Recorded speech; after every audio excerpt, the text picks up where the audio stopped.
building, all the way from Seattle. All right. You know what I'm saying? And a lot of goodness coming from Seattle. Let's see, Common Market, right? Come market. Jake One is from Seattle. Blue Scholars. Blue Scholars. A lot of goodness from. And now in addition to that, we have Central Intelligence. Well, one half, right, of Central Intelligence. Got one half, yeah. The name is Key. One half of Central Intelligence out the 206. What's happening? All right. What happened to the other half? Other half got caught up on some other business, man. You know, it's the life. You know, it is what it is. We're going to keep rocking, though. Nice. Yeah, I feel you. You know what I'm saying? Because you guys have been together for a minute, right? Yeah, going back to 98, matter of Nice. fact.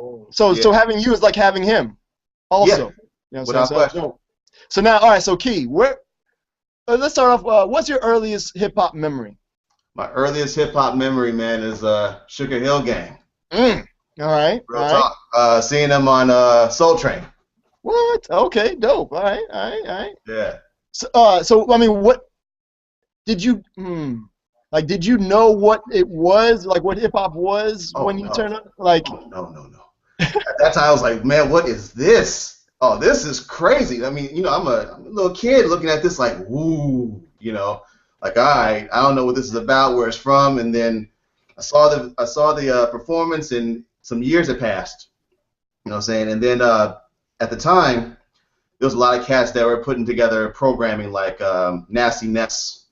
You know what I'm saying? He was one of the Nasty original. Ness, Rap Attack, right? Yep, KCMU. You know what I'm saying? And later K-Fox. And so locally out here, he started the first hip-hop radio show out here. You know what I'm saying? That's when they started bringing all the stuff from the East Coast, and that's how we started really getting into the culture real tough, like, in addition to the mixtapes that he was bringing out from New York. And so that was my first real exposure to hip-hop. You know what I'm saying? That was back in the mid-'80s. That's dope. So born and raised in Seattle then? Yeah. Yes, sir. Okay, all right. Like, what? I hate asking people what it's like because you probably don't know anything else than that. You know what I'm saying? But how was coming up in Seattle? Like I said, we mentioned all these different groups. Like, is the scene like close, tight knit, or I mean, how is it there? Yes and no. You know, I think it probably exists like a lot of scenes where you have certain pockets of the music that come online. You know what I'm saying? As far as, like, out here we have a lot of California influence. You know what I'm saying? Particularly the Bay. And so the Bay, you know, as far as E40, Too Short, and cats like that, you have a lot of hip hop that had that influence going on with it as far as early going. And then we had a lot of East Coast influence too. You know what I'm saying? As far as, you know, some of your Run DMCs and your PEs, and later on with the whole golden era of hip hop music, Tribe Called Quest, your De La's, and, you know, your Nas's and stuff like that coming into the scene. But we kind of embraced it all. You know what I mean? So we weren't as heavily influenced on one thing or another. We kind of had this mixing pot of forms of music.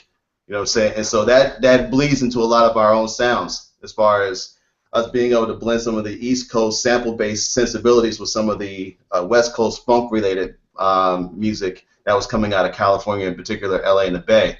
So our mix, our scene has a lot of that organically kind of mixed in with it. So when you look at your Jakes or your Common Markets or folks like Vitamin D, you know what I'm saying, we take from, just like what hip-hop does, we take from a lot of those different influences and we kind of make our own sounds out of it. All right. Now, so talk about Central Intelligence's, like, origin, because there was more than just two. Well, it started with two, then there was more, and now it's two again. Yeah. So my man Big City and I, we're the original, we created the group, if you will. All right. Now, how did that come about? Like, was it just, were you guys rhyming separately, producing? How'd that work? Man, quite honestly, City came to me one time. We were always down in his basement at the time. This was like 94, 95. And he came to me one day. It's like, man, let's put a group together. I was like, word? We just freestyle, man. You want to do a group? He's like, yeah, man, we should do a group. And so we're like, all right, cool. And we had folks in the game at the time that we knew. So at the time that there was this compilation called "Do the Math" by Tribal Music, and this is where, amongst other folks like Vitamin D, got their first major push outside of the untranslated prescriptions and some of the other stuff that was coming out of the underground at the time. We went to him, got a beat, sat down with this beat, and was like, okay, what are we going to do with this thing? And then next thing you know, some of the homies came by. It was like, man, I want to rap on that. And so it went from 2 to ultimately 5. And so we put our first project out in '01. You know what I'm saying? After getting that initial beat together, I was like, okay, we sound halfway decent. We don't sound like crap. You know what I'm saying? So that's how the group ultimately came together. You know what I'm saying? And we did that real strong between '98 and 2003, maybe 2004. All right. So now you just put out a brand new album. Let's play a joint off of there. You know what Sure. I'm saying? Let's okay. Hey Beat, do you want to say anything while I set up this track or? No, man, I was Oh, see, now you're not coming through. Say something again, Beat. test, check, mic 1. Okay. How's that? Is that cool? As long as I do this, I'll be fine. I'll be fine. So, I was listening to the album, man. It's a really good album. I didn't have the urge to flip through it, so that's always to me a good sign of a great album. I think I got 2 more tracks to go through to fully dig in, but I really enjoyed the album a lot. Well, we appreciate that. Yeah, man. So, what do you guys use as far as the gear? Well, shoot, most of the gear that is basically sitting in this room right here. You can't obviously see it all, but I have machines sitting here. I got a PC that I do most of my production based off, and that's usually either using Fruity Loops or with Reason. Oh, wow. And then we either go to the studio to record for the most part. It's a studio outside here that we use called the Pharmacy, and then either Vitamin D or myself work on the mixes in our respective environments. But there's usually a back and forth between us two as far as that concerns. And he serves as the main engineer for the project. Oh, cool. Yeah, the album sounds really good. Yeah. Yeah. What album are you going to listen to, Conscious? What's up? What track are you going to work? Well, right now we're about going into Tomorrow's Promise. Oh, okay. You know what I'm saying? That joint is kind of crazy. I'm digging that. So tell me a random fact about, like some kind of Jeopardy style fact about Tomorrow's Promise. Random style fact about Tomorrow's Promise is the song is based on taking a chance on your future. You know what I'm saying? It's really all it is. You know what I'm saying? If you look at the album cover, The Awakening being the album cover and all that good stuff, the album really is 2 parts. I mean, that album cover is really 2 parts. The Awakening is the path, and if you look at the northern lights that are illustrated in the background of that, that is Tomorrow's Promise. You know, that's when we put that together. That was literally what the intention was to be. You know, so you awake from your circumstances, you look into a future. Tomorrow's Promise are those lights in the horizon. You know what I'm saying? That is how that was on purpose, the way that they came together. Yeah, I was about to say, like, the artwork is, for people that may not be able to see it, but it's kind of like a city, you know what I'm saying, where a lot of bad things are kind of going on. And there's, like, the pathway, like you said, to the northern lights. And is that you in Big City, like, walking there on the path? Or? Yep. All right. Okay, cool. So that was just good that I picked this track, because the joint is crazy. And let's get into it. So off of The Awakening, we have Key, one half of Central Intelligence. And when we come back, okay, this is like 2 parts of the show. There's the video part, and that just keeps on going. And then there's the audio part that I put in the music that the people all over the radio waves are going to hear. And they want to hear some behind-the-scenes stuff that we're going to do on the video. They can always check out the video later.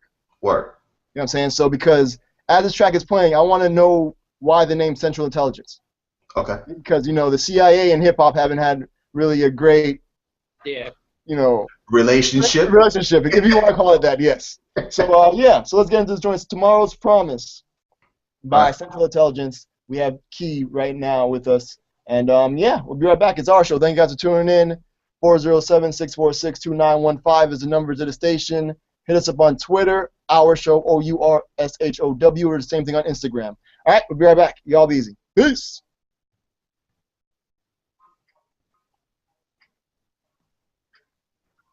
Okay, now, all right.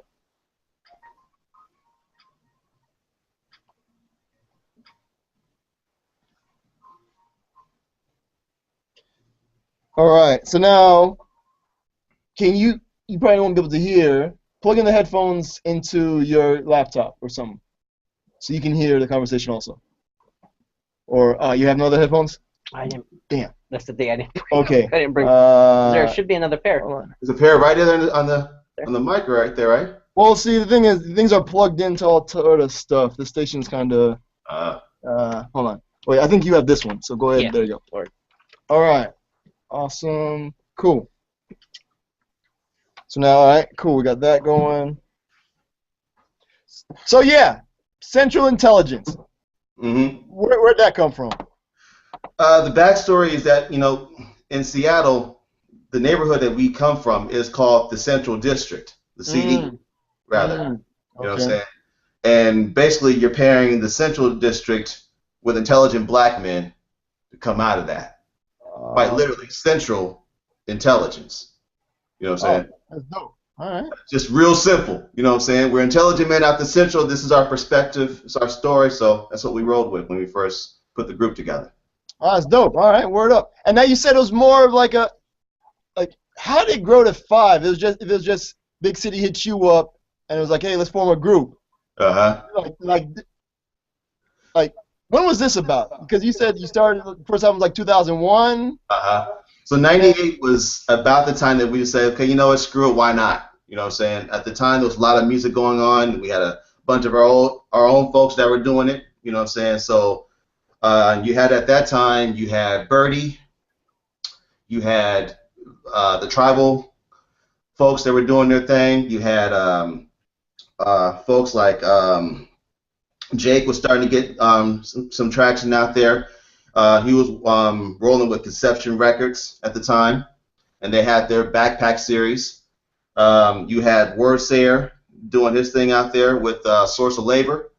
And so we were seeing ourselves as the next generation, if you will, as far as following their footsteps was concerned. But we literally brought it back to the homie's house, and we had a bunch of folks that just came in. It was like, man, I want to do this, man. We should do this. And I'm like, well, wait a minute. This ain't your beat. What you talking about, man? This ain't your beat. What you rap? When you start rapping? So we had like at one point in time, like 10 people trying to rap on this record. Yeah. You know what I'm saying? And we was like, man, hold up, man. Who's really serious here about trying to do something? Because we're serious.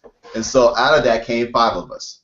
You know what I'm saying? And we took that down to the pharmacy and we recorded it. And like I said before, it didn't sound half bad. So we were like, man, why not? Let's keep it going. Let's see what happens. And so we just started cutting a bunch of records, you know what I'm saying, not really having any direction or aim or what have you. But pretty soon over time, it started to become something more significant. And, that's how we started pushing, you know what I'm saying, and getting our name out there. So how were you guys getting your name out? I just want like specific. I always like to ask MC, especially not from like New York or Cali, what they did to get their name out there further. You know what I'm saying?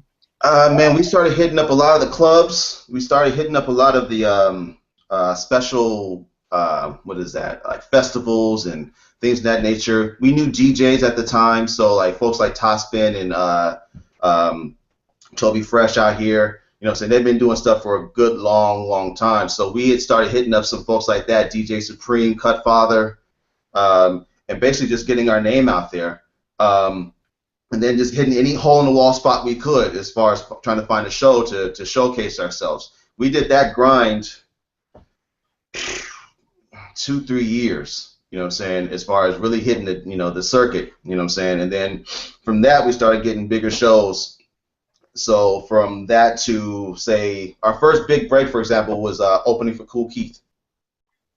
You know what I'm saying? When he came through here and we did a show with him at the EMP. And that opened up stuff for us to do stuff behind the Boot Camp Clique, DJ Quick, if you can believe it, Tyrese and 2 Live Crew. Wait, Tyrese and the 2 Live Crew together? Yeah, or? Well, not at the same time. Oh, I was going to say, wow. This is all sorts of, I was like, damn, that's way too much. I thought it was too much. Just being born right then and there. That's just kind of a lot. I'm like, damn, all right. Yeah, but we started getting this recognition, and next thing you know, we started hitting up on we started getting on the bill with a bunch of I guess marquee acts at the time, you know what I'm saying? And we ended up doing stuff like the Summer Jam Cube Summer Jam, pre-Summer Jam party. We did stuff that for a show called Summer Nights at the Pier, which was a big concert series at the time going on in the early 2000s. And then we started going on tour, and so we were touring up and down the West Coast, including BC, Canada, and increasing our buzz. So we hooked up with Cool Nuts down there, Potluck over there in Humboldt County. We were just, again, just running up and down the coast. It started getting a bunch of attention. Our music started getting out to the East Coast, and some of it started playing in Japan. So that was at the time, was a really, really active time for us. That was dope. Yeah, shout out to Japan. Like, we get a lot of stuff from Japan, you know what I'm saying? So I know some folks out there. It's dope. All right, hold on. But about to come back on there real quick. Word. All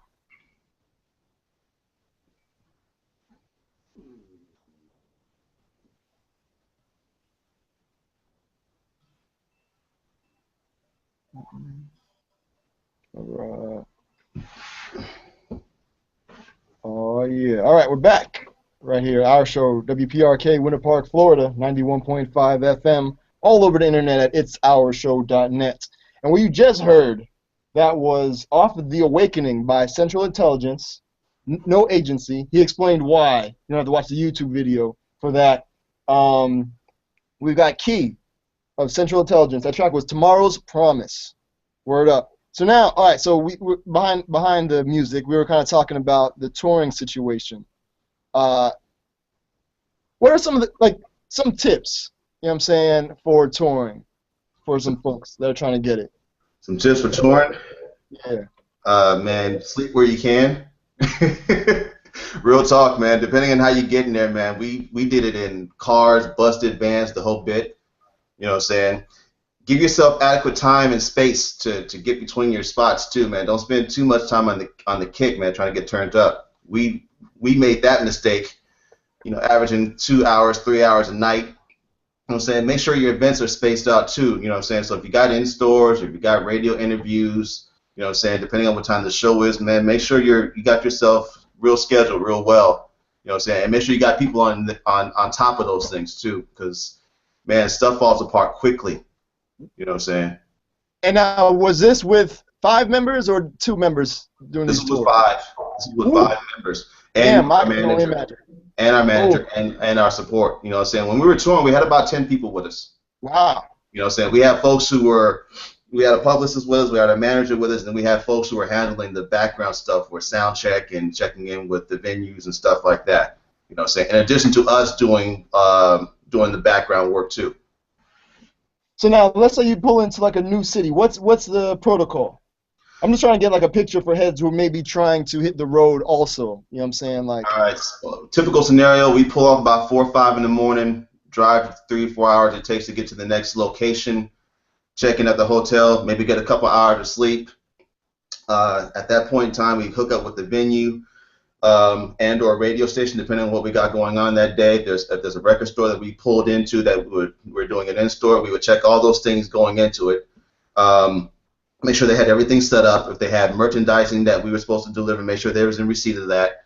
You know what I'm saying? And then we would knock out per whatever the schedule was, do our sound check, and oftentimes the sound check between that and the show would be several hours off. So you either eat or you get yourself another chance to get in a quick nap.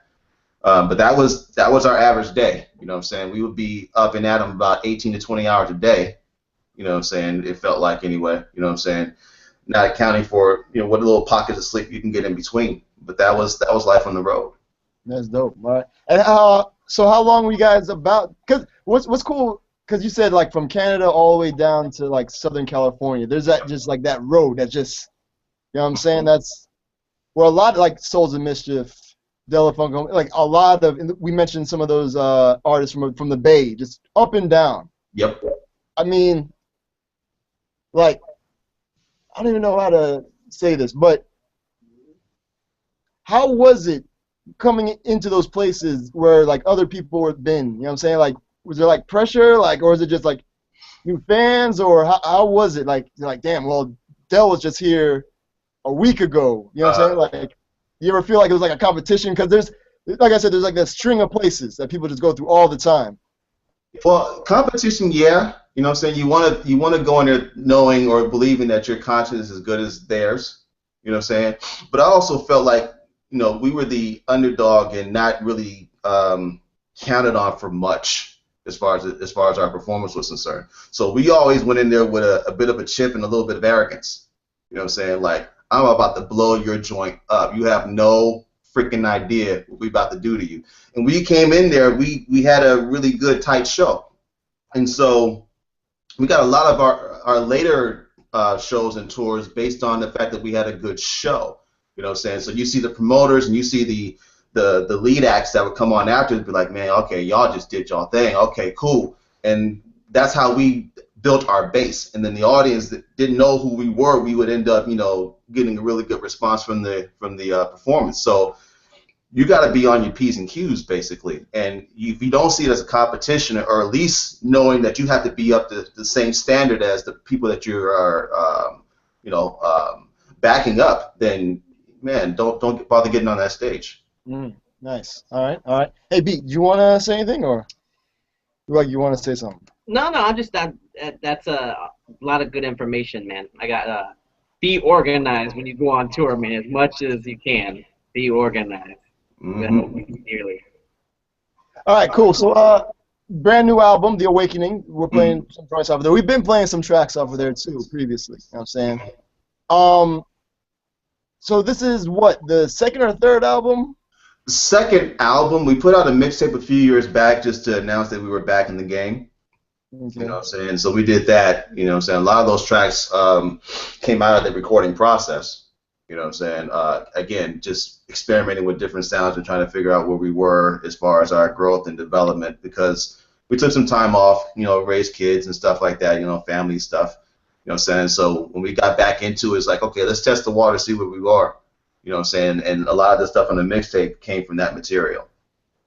All right, so how did you know it was time to get back into it?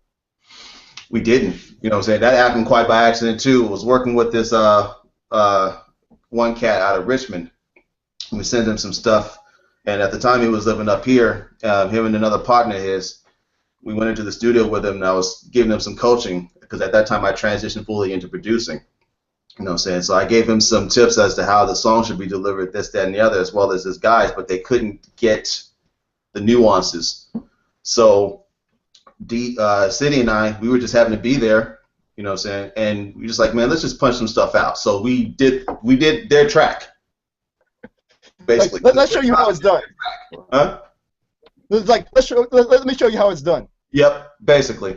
And that's how it went down. And we were like, man, that stuff still sounds good. All right. So, you know, let's see what we can do. And here we are. So because we're talking like maybe a good, between the first album, doing the tours, we're talking like a good, what, 7 years maybe? In between, like a break? Yep. So that's a lot. In hip-hop years, that's lifetimes. Man, I'm telling you, man, that's dog years, right? So before then and now, it has to be a huge, like, because there's not too many people who have been back then and now, like, to be able to compare the two. So compare them for me. Compare and contrast from then doing it and now doing it.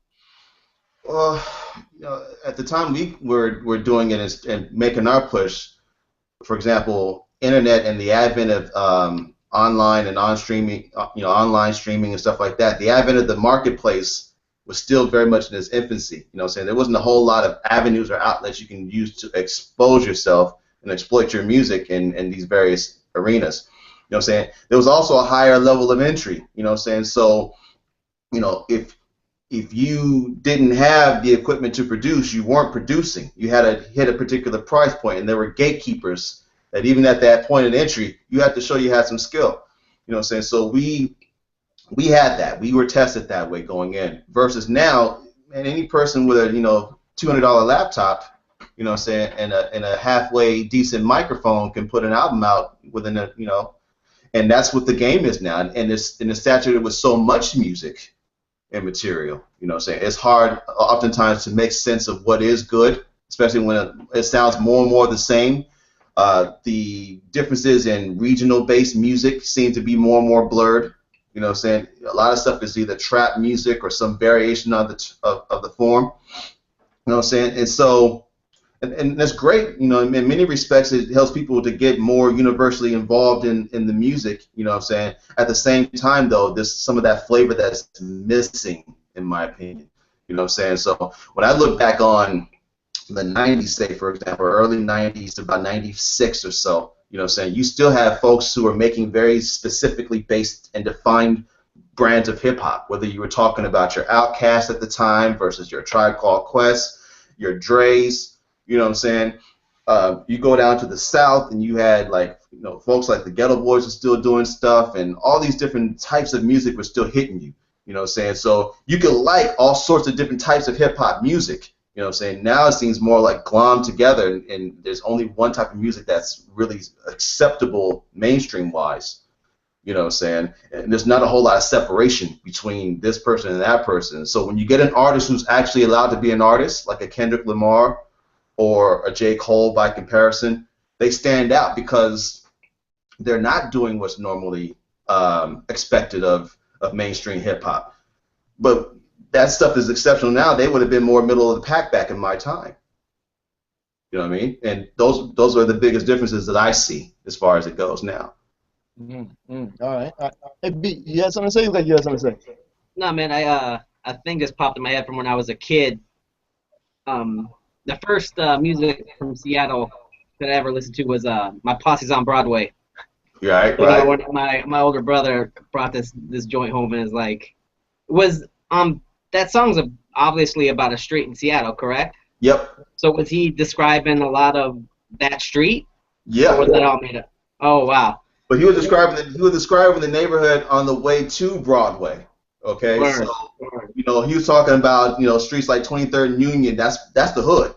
Yeah. You know what I'm saying? Broadway is a kick spot that you do when the club let out happens. You know what I'm saying? Okay. So you're up on Broadway 2, 3 o'clock in the morning because there's a couple places open that you're going to go kick it at. Those places are still active, as a matter of fact. Is You know the what I'm Kid saying? Sensation still doing stuff? You know, I have no idea. You know what I'm saying? I don't know what happened to Kiss I have to look Sensation. into that. You know, they That were all song is part of my favorite, though. Nastiness. They were all That and part of buttermilk Nastiness. biscuits. Buttermilk biscuits, man. That used to make me cry. Yeah, man, we're doing a whole bunch of stuff like that, man. You know, Square Dance Rap. I don't know if you heard that song. You know what I'm saying? Yeah. Bunch of weird stuff, man. But it was popular at the time. That's the '80s, man. You could do all Word, kinds of man. stuff. That's classic to me. I still play that joint out. All right, so let's get into another joint off The Awakening out now. You know what I'm saying? Okay, I played Take Him to Church before, but that track is crazy. That is nuts. That joint that's crazy. Let's see. I haven't played Push On or Second Amendment. Okay. I like both. It's a really good album. Yeah. So I don't like when I don't know what to play. I'm like, I don't know. So do you have a preference or something that you want one of the folks of Orlando and all over the internet to hear?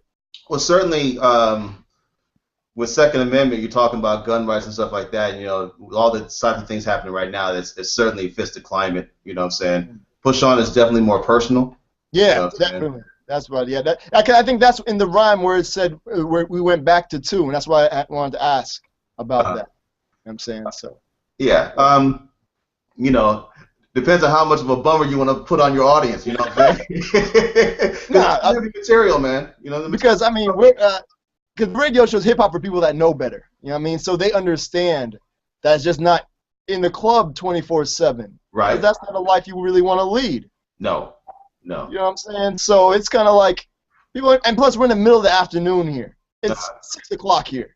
You know what I'm saying? I know nobody's at the. If you're at the club, you need to seek help right now. Right. Word. Pretty much. So, I mean, we're just gonna, as long as it's dope, it gets played. You know what I mean? So, all right. So, let's see. I wanna. What do you think? Hey, that Don't Matter track with that Ray Charles joint is. Yeah, but I'm talking about between these joints. I'm talking about right now, though. We gotta. Second Amendment. Second That's Amendment? in Seattle a lot with Seattle's a very political town, right? Yeah. I would think. So. Yeah. So. All right, cool. So let's get into it. All right, so this is off of The Shout Awakening. out to my boy Ferocious, aka Silver Shadow D, another one of our pioneers. He's the one that did the patois on the joint. Nice. Okay, word up. All right, nice. So yeah, so this is Second Amendment off of Central Intelligence's brand new album, The Awakening, out now. It came out like late last year, right, or something like that? No, it came out 420. Oh, damn. Just came out. Oh, but you had like a listening party or album party late last year. Oh, okay, that's No, what we did the listening party on 420 to release the project proper. Oh, okay. I thought something happened in last September. We'll talk about it behind the scenes. Give me one random fact about Second Amendment. One random fact about Second Amendment. I don't like guns. That's my perspective on the joint. So it's a yin yang as far as the song goes. All right, all right. And Big City's all about guns, huh? Well, not all about guns, but he understands. You know, his perspective is very different from mine. You know what I'm saying? So he presents one side of the argument, I present the other side of the argument. And you know, when we put the track up to Shadow to do the hook, he wrote the hook on the spot in the studio, and you know, it couldn't have come together any better. All right, dope. So we're gonna play that track right now. Second Amendment off of The Awakening, out now on what was the label again? New West Entertainment. New West Entertainment. All right, word up. So and then we'll come back and then play another joint maybe and then sign off. But thanks for taking the time. You know what I'm saying? I really appreciate it. You're looking out. You know what I'm saying? All right, cool. Second Amendment on the way right now. It's our show, WPRK, Winter Park, Florida, 91.5 FM. All over the internet, it's ourshow.net and at Our Show, Instagram and Twitter. All right, y'all be easy. Peace.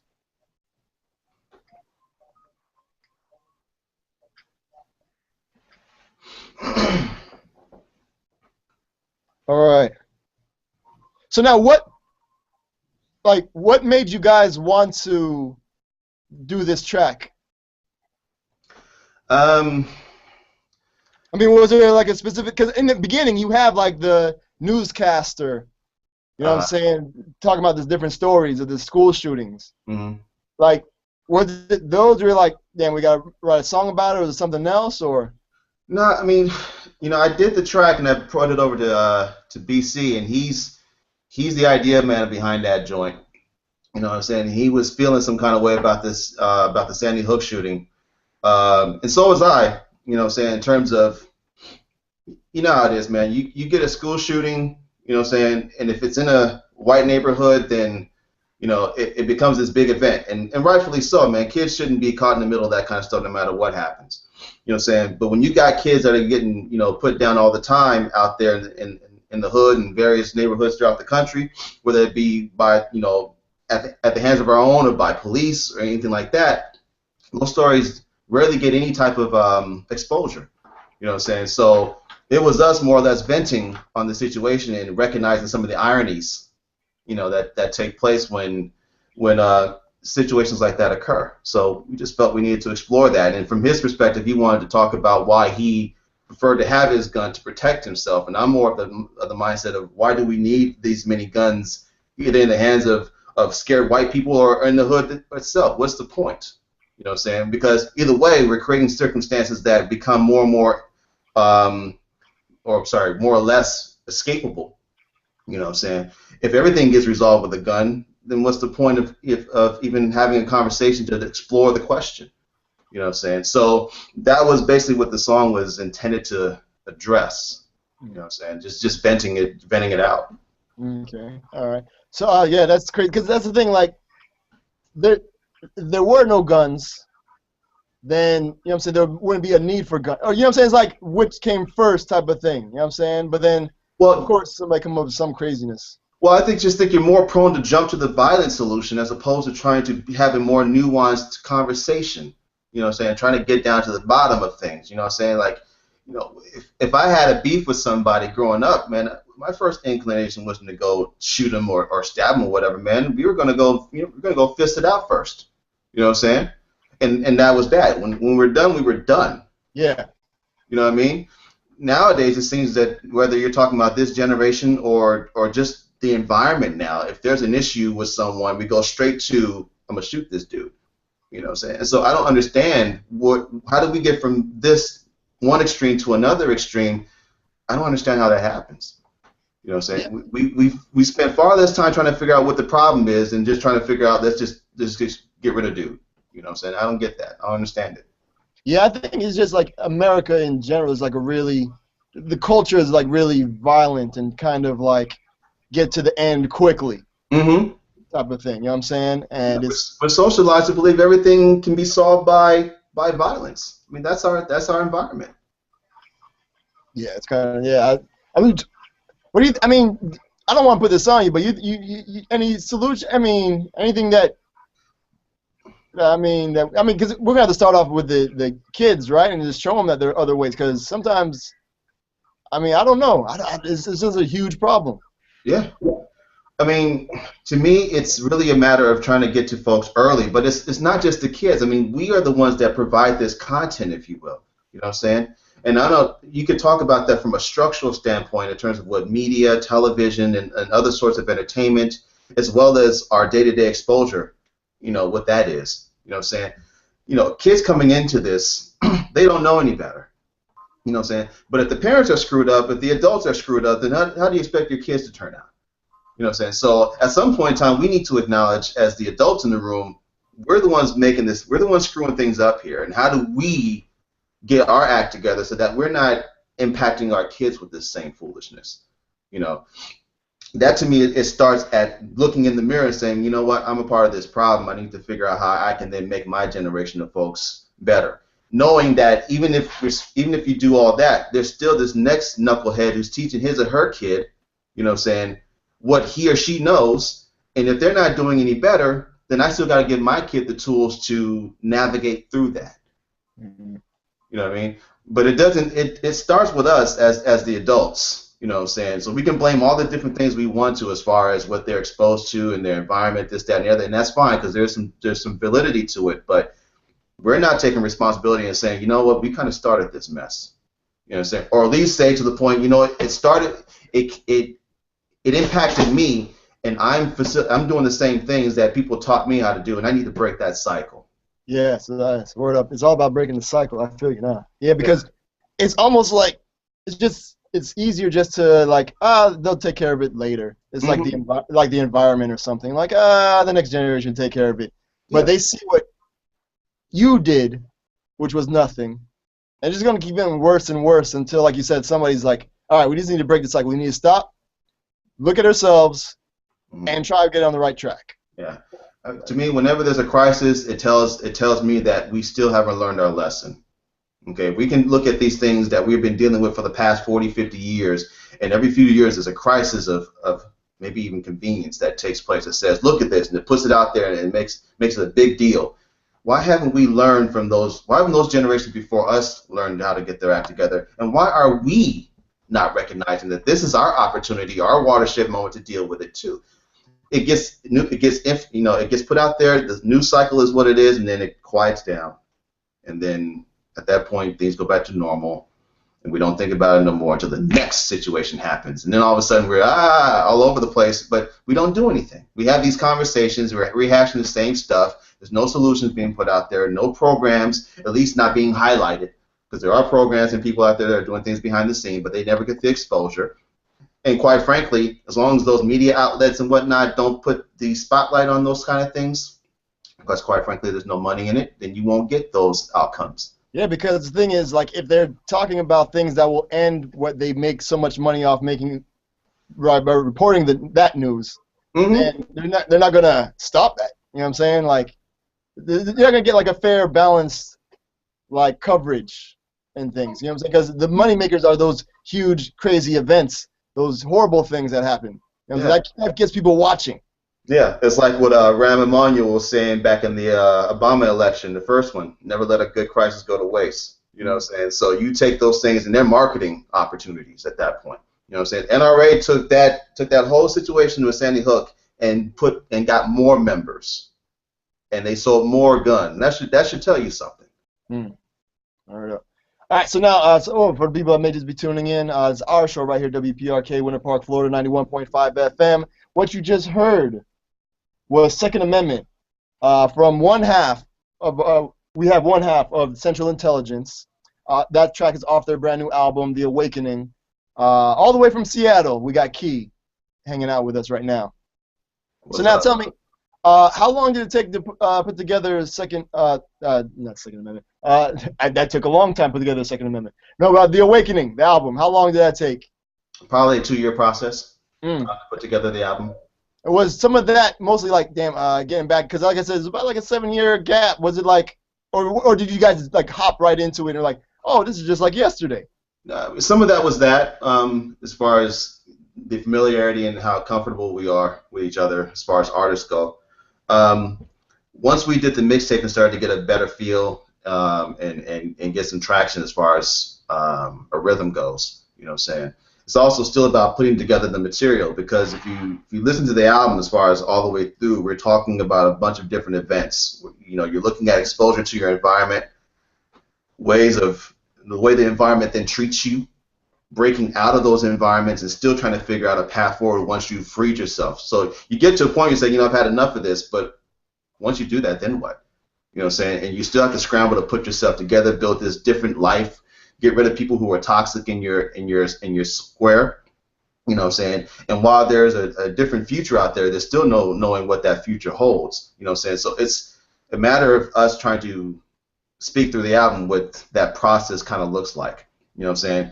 And to me, this album is not an album that you that comes to you. You go to it. You've got to live through some stuff to understand and appreciate this project, because it really is telling you about two people and their respective takes on the very same circumstances and how we've come out on the other side of that. You know what I'm saying? And I don't know how old your audience is out there, but you know, or what kind of audience the makeup is, but you've got to go through some stuff to appreciate an album like this. Yeah, I mean, what's dope is people have told me that they listen to the show with their kids. Nice. And like, so that's kind of dope. So nice. That's no pressure or anything. You know what I'm saying? just you know, influence the youth as we do this. So you know what I mean. So all right, let's go. I want to play another joint before we get out of here. All right, now. See, I already played "Take Him to Church," but "Take Him to Church" is so crazy. Is that the Reverend? Is that King Dro? Or that's my man King Dro? Yeah. That joint is crazy. He one took that whole thing. Word? Yeah, really. I'm surprised the laughing didn't show up in the backing, because he was killing us. Is he a comedian or? He's a lot of things. He's versatile. All right. Or Push On. How we gonna? Oh, okay. Well, you know what? Okay. Okay, real quick. Let's play Push On. Then we'll come back real quick, and then we'll sign off, and then we'll play Take 'Em to Church. All right. All right. Again, one more random fact about Push On. Push On is the main point of Push On is to value life. You know what I'm saying? Your situation could always be made worse, and there may be someone who's going through a worse situation, but appreciate the life you have and push on, quite literally. All right, word up. So yeah, so this is Push On. We have Key, one half of Central Intelligence, all the way from Seattle. Thank you again for taking time out, you know what I'm saying, talk to the good folks of Orlando and worldwide. Thanks for having us, or me. Well, like I said, you and Big City are like one person. You guys know each other like over like 20 years, I think. Yeah, that's right. So you guys are basically one person. All right, cool. So let's get into it. Central Intelligence, Push On, right here on our show, WPRK, Winter Park, Florida, 91.5 FM. Did you want to say anything, B? No, peace, man. All right, cool. So we'll be right back. Thank you guys for tuning in. All right.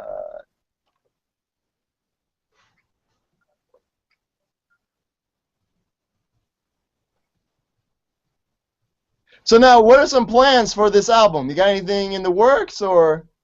Well, right now we've been, lining up interviews and looking at doing some shows, but in particular overseas. You know what I'm saying? So we've got some interest in the UK and in East Africa that look very promising right now. So we're just trying to put together some big things, as well as put out some different things as far as media is concerned. Not necessarily videos, although we do have a couple in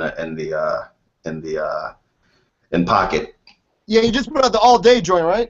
Yeah, we put the All Day. That was the one we put out in September. That was a teaser.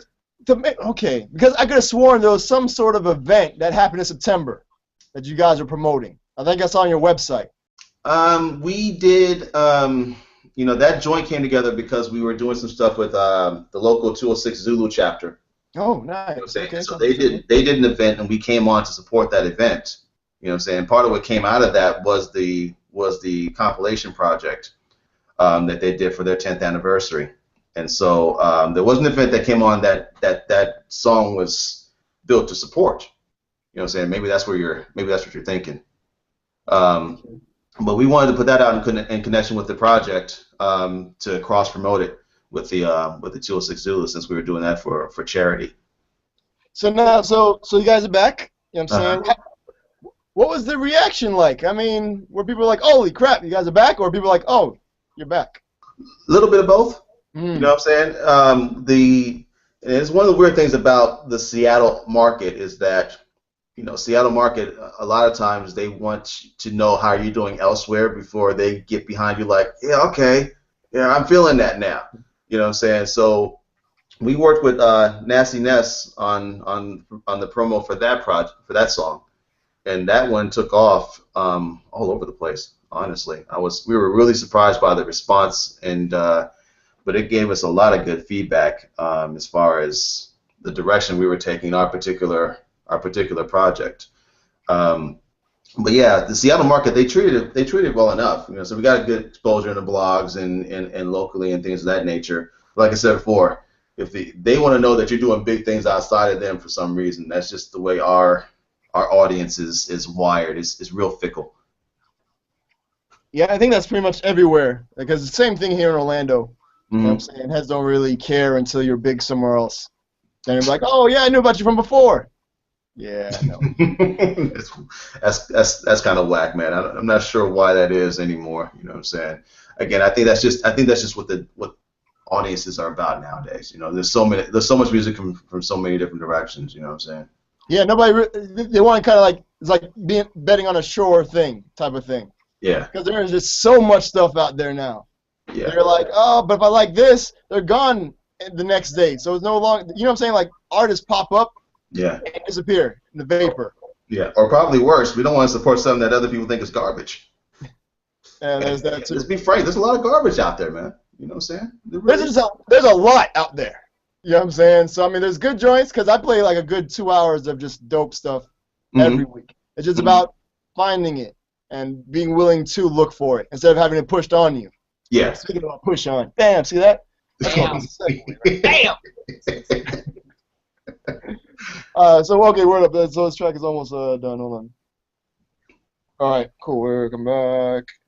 All right. Here we go. All right.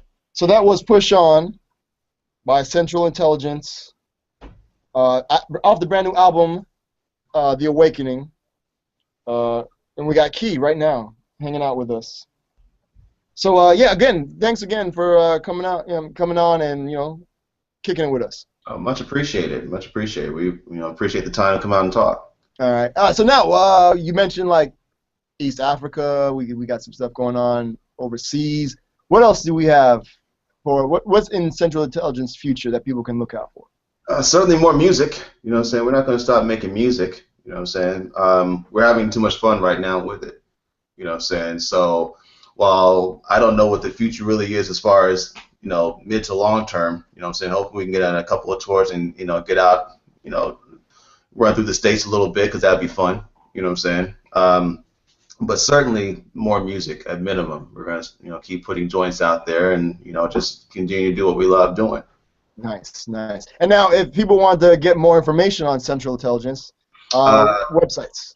CI206music.com is the home base. Facebook, Twitter, Instagram are all CI206 Music. So, if y'all like what y'all hearing, come check us out. You know what I'm saying? Follow or come see what we're doing. We're doing some good things music-wise. Nice. You can also stream the album if you want to listen to it without without risk. You can go to SoundCloud.com/CI206 Music. The album is on in its entirety. Is available for streaming there too. Nice.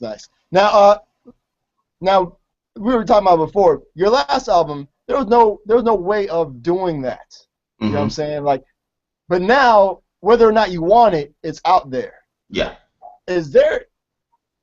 Because I don't know. I don't rap. I didn't put out any album. So as an artist, how is that now? Where it's like, regardless of how you want to put it out, it's going to get out there.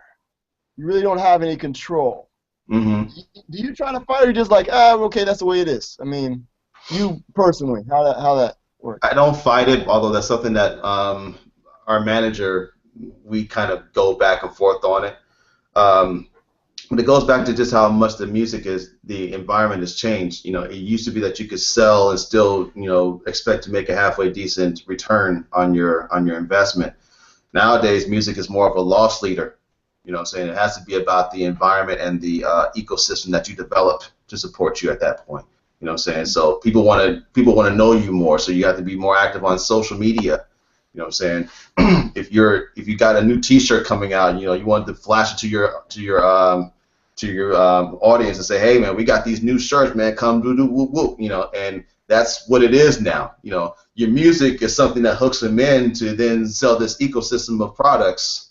You know what I'm saying? That then makes you feel like you're part of an experience of sorts, and it's cool, but it's a fundamental shift in how things go.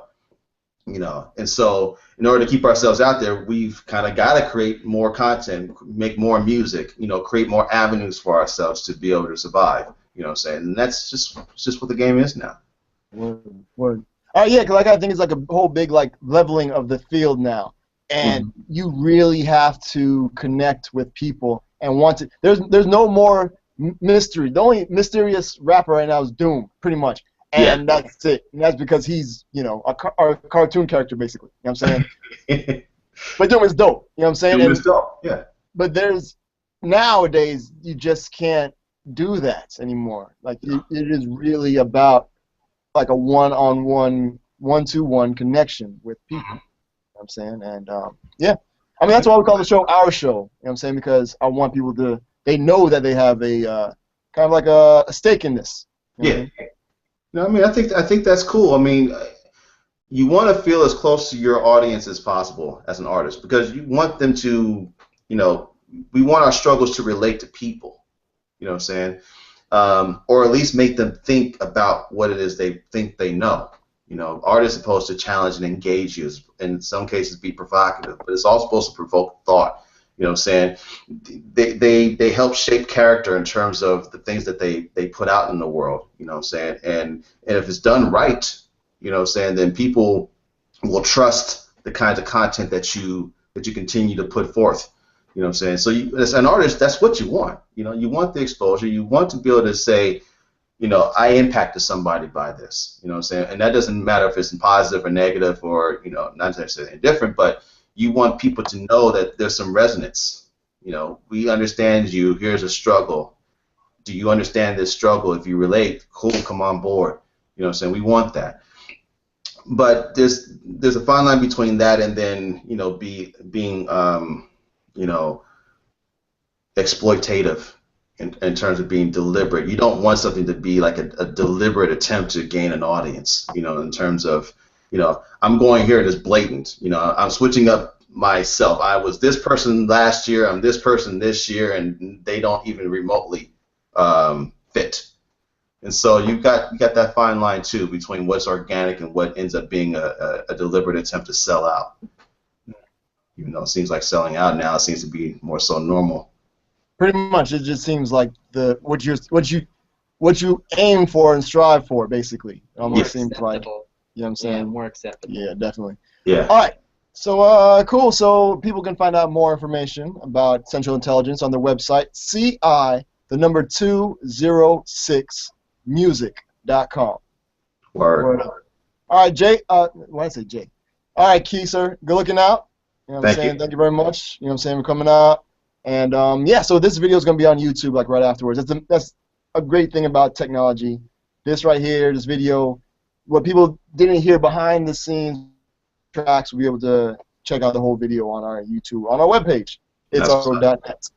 So cool. So we're going to get into this. Take him to church. Got to play this track again because this joint is crazy. Word. And all right, so besides King Dro doing that in one take, which people are going to hear again, give me one other random fact about Take Him to Church.